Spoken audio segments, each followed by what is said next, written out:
আজ সকালে দিনাজপুরের ফুলবাড়ীতে ভারতীয় আগ্রাসনের বিরুদ্ধে বিক্ষোভ মিছিল ও মানববন্ধন করেছে ছাত্র সমাজ। সম্প্রতি কোনো আলোচনা ছাড়াই ভারতীয় বাঁধের পানিতে প্লাবিত হয়ে ফেনী, ব্রাহ্মণবাড়িয়া, নোয়াখালী ও কুমিল্লা সহ বিভিন্ন অঞ্চল ডুবে গিয়েছে। ক্ষতিগ্রস্ত হয়েছে লক্ষাধিক মানুষ, বিলীন হয়ে গিয়েছে ঘরবাড়ি, ভেসে গেছে গবাদি পশু ও পুকুরের মাছ।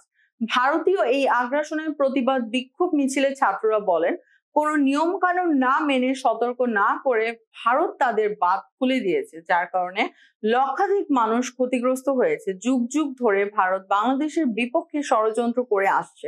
এই ষড়যন্ত্র তারই একটি অংশ। এই সময় শিক্ষার্থীদের বিক্ষোভ মিছিলে একত্রতা প্রকাশ করে উপস্থিত হন ফুলবাড়ী থানার অফিসার ইনচার্জ মোস্তাফিজুর রহমান।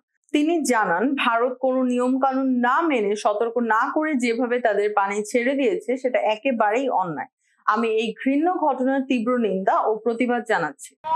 তারা ষড়যন্ত্রকর পরিবেশের মাধ্যমে এবং অস্থিতিশীল চিন্তা ভাবনার মাধ্যমে আমাদের এই দেশকে তারা বন্ধুত্ব হয় ন্যায্যতার ভিত্তিতে, কিন্তু বন্ধুত্ব হলো প্রভুত্ব এবং গোলামীর ভিত্তিতে হয় না। কিন্তু তারা যদি মনে করে গোলামী এবং প্রভুত্বের ভিত্তিতে তাদের সাথে আমরা বন্ধুত্ব করবো, তাহলে তারা ভুল ভাবনার মধ্যে আছে। গোলামীর জন্য আমরা স্বাধীনতা অর্জন করিনি। আমরা যে কোনো অন্যায় প্রতিবাদের বিরুদ্ধে আমরা ছাত্র সমাজ লিখে দাঁড়াবো। শুধু ভারতীয় আদর্শই না, যে কোনো দেশ, যে কোনো জাতি আমাদের সঙ্গে যদি অন্যায় অবিচার করে, সেই বিরুদ্ধে আমরা প্রতিবাদ করব এবং ভারতীয় আগ্রাসনের সকল বিরুদ্ধে আমরা রাজপথে এবং দীর্ঘদিন রাজপথে থাকবো।